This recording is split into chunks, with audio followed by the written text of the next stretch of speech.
Olá, meus queridos, tudo bem? Como é que vocês estão? Eu não só espero, mas desejo que cada um de vocês esteja da melhor maneira possível.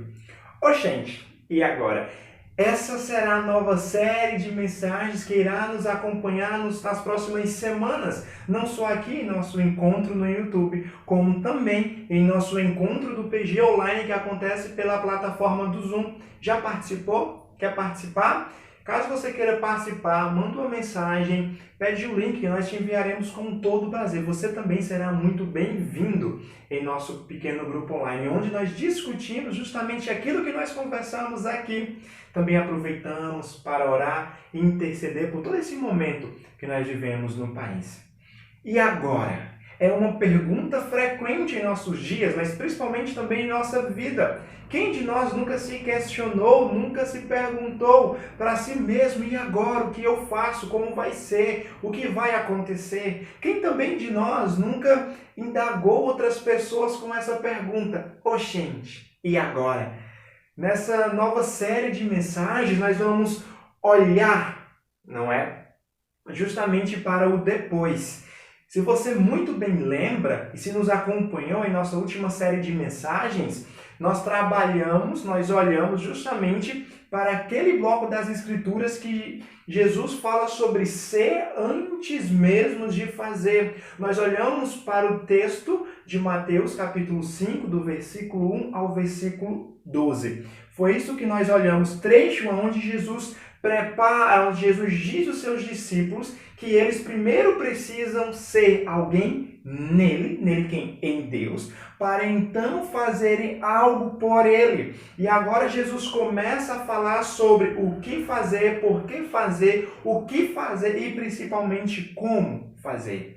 E é para esse bloco que eu convido cada um de vocês também a voltar os seus olhos agora. Tenha certeza de algo, meus queridos, que assim como o bloco anterior, ele mexeu nas nossas estruturas, ele nos fizeram vários desafios. Esse bloco também não promete ser nem um pouco diferente. Às vezes, eu me impressiono com a forma didática que as Escrituras ela aborda muito dos assuntos. E aqui, nesse discurso de Jesus, nós não vemos nada diferente. Jesus primeiro trabalha o ser, ou seja, o estar nele, o ter um relacionamento com ele, que em outras palavras, ele trabalha a nossa natureza, o nosso coração, para então depois fazer algo. Ele mostra então no que isso resultará, então ele começa a falar sobre o fazer. E eu quero te convidar, querido, a você olhar para esse trecho de hoje agora conosco. Vamos voltar os nossos olhos? Vamos dar uma lida? Eu quero te convidar a você ler em Mateus capítulo 5, versículo 13 ao 16. Isso mesmo, vamos só olhar para esses poucos versículos hoje. Texto que diz o seguinte, olha, vocês são o sal da terra, mas se o sal perder o seu sabor, como restaurá-lo? Não servirá para nada, exceto para ser jogado fora e pisado pelos homens. Vocês são a luz do mundo. Não se pode esconder uma cidade construída sobre um monte. E também, ninguém acende uma candeia e coloca debaixo de uma vasilha. Pelo contrário, coloca no lugar apropriado e assim iluminará todos que estão na casa. Assim brilhe a luz de vocês diante dos homens, para que vejam as suas boas obras e glorifiquem ao Pai de vocês que está no céu. Até aqui. Uma ideia bastante errada e, por incrível que pareça, ainda nos dias de hoje, certo? Que muitos acreditam é que o cristão, ou seja, o adepto da espiritualidade cristã, ele deve viver uma vida separada do mundo, da sociedade, das coisas e simplesmente viver a contemplação. É daí que surge a ideia de monasticismo, mas isso é completamente distorcido das Escrituras. É contraditório àquilo que as Escrituras tanto nos afirmam. E principalmente quando nós olhamos para o texto de hoje. Observe o que o texto nos diz. Vocês são o sal da terra. Jesus diz a seus discípulos, seus seguidores, que eles são o sal. Se nós observarmos bem, simplesmente para as funções primárias do sal, sem olhar para todas as ramificações, importâncias que ela tem em todo o ecossistema, por exemplo, até mesmo no nosso corpo, no nosso organismo, nós diríamos que o sal tem como função conservar, salgar, dar gosto, desinfectar. O sal também serve para nos ajudar a tirar a ferrugem, certo? Mas também a derreter o gelo. Olha quantas funções primárias interessantes. Em resumo, é isso. O que Jesus está dizendo para os seus discípulos é que agora, a partir deles serem alguém nele, eles seriam o sal do mundo. A palavra terra aqui, que o texto traz, ela refere-se à imagem da humanidade, de toda a criação. Como nós vimos em nosso último encontro, o encontro de Páscoa, toda a criação ela foi afetada pelo pecado, que é a separação de Deus. E com isso, a morte ela entra então na criação e agora faz parte da nossa história. O pecado, ele causa essa morte. E em decorrência disso, toda a criação ela é decaída, ela é pecaminosa, ou seja, ela é má. Então toda maldade, egoísmo, homicídios, mentiras, tudo isso é em sinal dela. Eles são simplesmente sinais dessa morte. E é como se toda a criação, queridos, estivesse num estado, mesmo que lento, num estado de decomposição, ou seja, de morte. E as Escrituras deixam claro também que essa realidade ela não vai melhorar. Muito pelo contrário, as Escrituras afirmam que mediante que o fim se aproxima, o fim de quê? O fim desse estágio. O mundo ficará muito pior. Surgirão mais guerras, surgirão mais brigas, surgirão contendas, doenças, mortes, maldade, tudo aumentará. Até que o quê? Até que Cristo volte e restaure tudo. E aqui está uma declaração surreal de Jesus, impressionante, que aqueles que estão nele, que escolheram a espiritualidade cristã, que escolheram colocar sua fé nele, seus seguidores, que primeiro eles então são chamados a ser, e a partir disso, agora tendo a natureza transformada, agora então eles podem fazer algo para ele. Ou seja, agora esses discípulos são liberados a fazer depois de terem a sua natureza transformada. Ou seja, assim como o sal é para o mundo, os discípulos, os seguidores de Cristo é para toda a criação. O mundo, a humanidade, a criação está nesse estágio, digamos assim, mesmo que de forma lenta, de putrefação. Mas agora cabe aos seus discípulos, ou seja, desinfectar, salgar, dar gosto, conservar a criação, agindo como um bálsamo, trazendo alívio, esperança, não porque são os caras, porque são bons, não, mas porque onde eles estão, por serem alguém em Deus, por estarem em Deus espiritualmente, trazendo essa figura para os nossos dias, é semelhante ao que nós fazemos com aquilo que eu e você ama tanto, aquela bela carne de sol. Pense aí, naquela carnezinha de sol, passada na manteiga, com uma macaxeirazinha frita, meu Deus, chega a dar água na boca, certo? Por que é que nós colocamos então sal na peça de colchão mole ou qualquer outra peça de carne de gado que você utilize para fazer a carne de sol? Nós colocamos primeiro porque o sal conserva a carne, ele combate os germes, os micróbios que levam a carne então a ficar podre, que leva a carne a entrar nesse estado de putrefação, sabe? O sal, ele é essencialmente diferente de onde ele é aplicado, ou seja, ele é completamente diferente da carne, do arroz, do feijão, da água, e é por isso, e é por ter sua essência completamente diferente, então que ele consegue salgar, desinfectar e conservar aquele espaço onde ele foi colocado. Assim também deve ser os discípulos de Cristo, ou seja, os adeptos da espiritualidade cristã, aonde quer que eles estejam. E é por isso que Cristo primeiro trabalha a nossa essência, como nós vimos do versículo 1 ao versículo 12. A natureza dos seus seguidores, sabe? Tudo isso é para que eles assim possam agir como sal em toda a criação. Bom, meus queridos, mas o que acontece se o sal perder o sabor? O que acontece, o que o texto nos diz, né? Se o sal perder o seu sabor.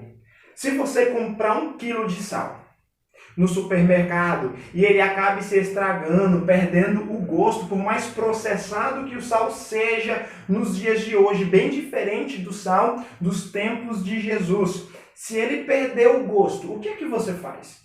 Você provavelmente jogará ele fora, porque ele não serve para nada mais. E é justamente isso que o texto nos diz. É justamente isso que Cristo está falando, ou seja, dos seus seguidores. Caso eles viessem a perder a sua essência, ou seja, o seu sabor, não cumpririam então o seu propósito, a sua função, o fazer aqui. Gente, olha que declaração absurda, mas ao mesmo tempo surpreendente, da qual Jesus está falando aos seus seguidores. Preciso dizer, mais uma vez, o porquê disso. Cristo primeiro chama os seus discípulos a serem alguém nele, para estar nele, porque só assim é que então não se perde o sabor. É só assim que não se perde a sua função, a sua essência, por estar nele, é pela justiça dele. E justiça, primeiramente, é o quê? É um relacionamento constante e íntimo com Deus.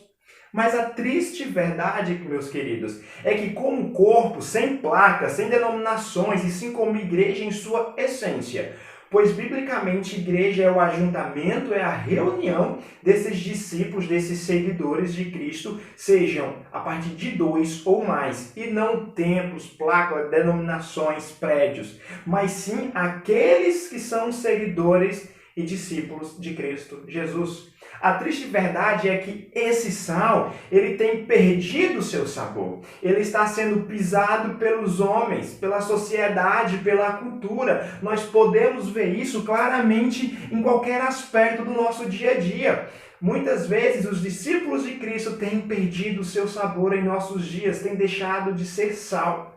Pelo simples fato de não estarem nele, de não cultivarem essa justiça, ou seja, esse relacionamento íntimo e pessoal com ele. Nós temos a infeliz tendência de invertermos a ordem. Que ordem é essa? De ser antes de fazer. Nós falamos, até berramos, e muitas vezes com muita eloquência, de maneira bonita, mas muitas verdades, certo? Muitos princípios bíblicos, muitas coisas que são verdade, mas nem sempre nós vivemos como sal num dia a dia. Queremos ser sal na congregação, na reunião, sabe, quando estamos juntos, mas não queremos ser sal no trabalho, não queremos ser sal na universidade, na padaria, na academia, aonde quer que você esteja. Deixe-me deixar bem claro uma coisa, queridos, não existe uma vida dualista no cristianismo. Não existe uma vida dualista na espiritualidade cristã. Ou você é, ou você não é. Não existe diferença entre vida de fé, vida religiosa e a vida privada. Tudo é uma coisa só. Quando vivemos assim, nossa vida acaba sendo uma infeliz negação da nossa mensagem, da qual nós falamos e muitas vezes de forma tão eloquente. Entenda, não estou falando de perfeição. Nossas vidas, infelizmente, consistem muitas vezes em cometer crimes contra Deus, contra o próximo e contra a criação. Mas é tomar conhecimento desses erros, desses crimes, ou seja, do pecado, buscar a transformação em Cristo justamente por estar nele. É não usar desculpa, sabe aquela síndrome de Gabriela? Eu nasci assim, eu cresci assim, vou morrer assim? Não, pois Cristo nos chama a uma transformação nele. Cristo nos chama a mudar a nossa essência. Bom, queridos, o outro ponto do texto, Jesus também diz que seus seguidores serão a luz do mundo. E a essência, a importância da luz também é indiscutível. Nós só estamos conseguindo conversar hoje, nesse momento, justamente por causa da luz. Seja da luz que entra nessa sala e clareia a imagem, seja da luz que sai da televisão, como aí na sua casa, no telefone, no computador. Ela é indiscutível. A essência da luz é o quê? Iluminar, dissipar, acabar com toda a escuridão, com todas as trevas. Se você já esteve em uma escuridão braba, daquela que você não enxerga um palmo à frente do seu nariz, não estou dizendo aquela escuridão dentro de casa não, que normalmente nós já decoramos onde estão os móveis, onde estão as coisas, mas é aquela escuridão braba mesmo, sabe, que você não vê nada. Você então percebe o quanto a luz ela é importante. Um vagalume se destaca no meio da escuridão da mata, justamente por ser um pontinho de luz no meio da escuridão. É impossível você esconder a luz no meio de trevas, no meio de uma noite escura, fria e sombria. Da mesma forma, o texto diz que não faz sentido acender uma luz e escondê-la. Por quê? Por que vocês acham, por exemplo, que as luzes nas nossas casas estão nos tetos?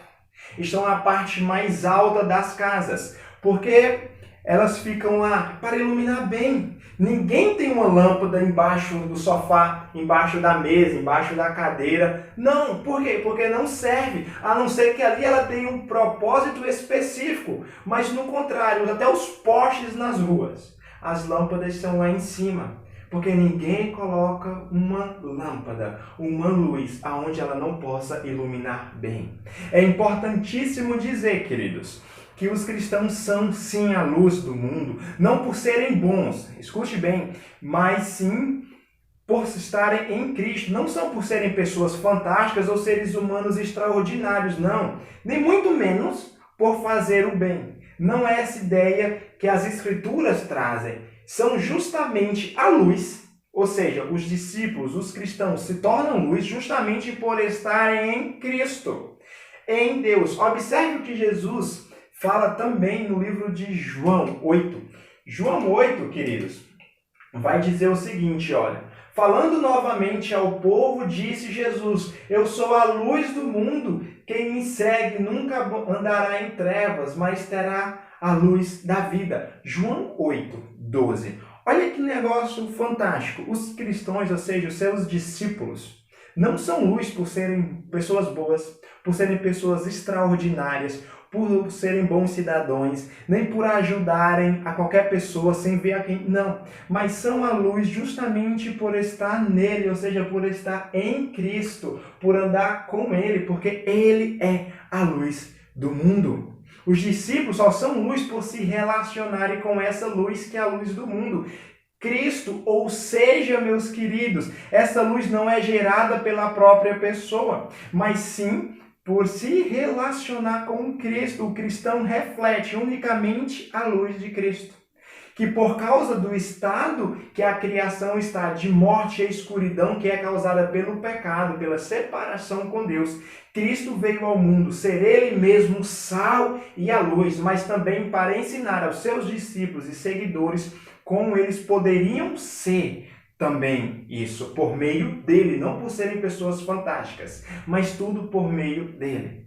Mas não só isso, ele dá a vida dele na cruz, ele ressuscita, mostrando que somente ele é Senhor, que ele nos ama e que ele quer novamente se relacionar com cada um de nós. Por isso que ele é a luz do mundo.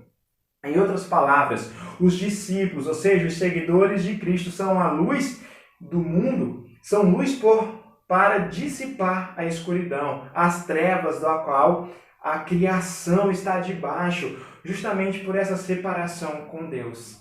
O cristão, queridos, ele reflete essa luz de Cristo. Ou seja, Cristo reflete a sua luz através dos seus discípulos, para que eles iluminem aonde quer que eles estejam, para que com isso aponte unicamente para ele. Observe, queridos, que Cristo não disse que seus discípulos seriam ou poderiam ser. Não. O que é que Cristo diz? Vocês são o sal, vocês são a luz do mundo. Ou seja, ele não diz vocês poderiam ser, vocês seriam, não. Mas ele diz, vocês são, ou seja, é um estado permanente ou ainda um estilo de vida e não momentos isolados, momentos separados. Isso nos leva a algo culminante. Isso nos leva a algo que talvez mexa conosco. Claro que se você se considera um discípulo de Cristo, um cristão, ou seja, por sermos sal e luz. Que ponto culminante é esse? Por sermos sal e luz, nossa vida tem afetado as pessoas ao nosso redor? Será que a nossa vida tem afetado as outras pessoas? Será que nós temos salgado, dado gosto à vida das pessoas que estão ao nosso redor? Será que nós temos sido luz para essas pessoas? Será, queridos, que nós temos dado gosto na vida das pessoas, da sociedade? Será que nós temos conservado eles? Sabe, será que nós temos desinfectado o mal de onde quer que nós chegamos? As pessoas fazem o melhor do que elas já estavam fazendo simplesmente pelo fato de você estar fazendo com elas. Usando um exemplo ainda um pouco mais extremo, as pessoas até mudam suas piadas de mau gosto ou suas palavras pelo simples fato de você ter chegado ali e ter trazido um pouco de luz, aonde a maldade, as piadas, brincadeiras sem graça delas são reveladas. As pessoas te procuram para que você possa ajudá-las, para que você possa aconselhá-las, não somente aquelas pessoas que gostam de você, que te querem bem. Não, essas pessoas do teu ciclo não contam, porque elas já gostam de você, mas isso eu falo daquelas que têm raiva de você, que não gostam de você, que pensam completamente diferente de você. Será que essas pessoas te procuram como uma referência? Te veem como uma referência? Por que isso é tão relevante, então, Jefferson? Bom, porque Jesus fala claramente que seus discípulos são sal e luz. Porque as pessoas veem as vidas dele, ou seja, as suas ações, e louvam e agradecem a Deus, mesmo que não professem, mesmo que não acreditem, mesmo que não tenham as mesmas crenças que eles. As pessoas glorificam a Deus por tua vida. Por isso, nada mais é do que o porquê. Isso nada mais é do que o porquê do fazer as coisas, ou seja, do porquê fazer algo para Deus. Isso nada mais é do que apontar para Cristo com as nossas vidas, com as nossas ações. Bom, é justamente isso que o texto nos fala. Ou seja, o que é que o texto diz no versículo 16, queridos? É para que as outras pessoas possam ver as nossas ações. Lá a palavra é boas obras, ou seja, a nossa vida, tudo o que fazemos, e elas glorifiquem a Deus. Então, o porquê de fazer algo para Ele é para que Deus seja glorificado, para que Deus seja exaltado, mesmo que as pessoas não professem da mesma fé que nós. Bom, próxima semana nós continuamos conversando um pouquinho, por hoje tá bom. Eu queria trazer aqui algumas perguntas para juntos refletirmos um pouco e praticarmos. A primeira é: já recebi dessa vida divina? Tenho certeza que Cristo está habitando em mim? Eu já recebi dessa vida divina, ou seja, eu já estou nele. Eu tenho a certeza de que Cristo está habitando em mim. Tenho sido sal e luz. Essa é a segunda, desculpa, ia falando sem passar.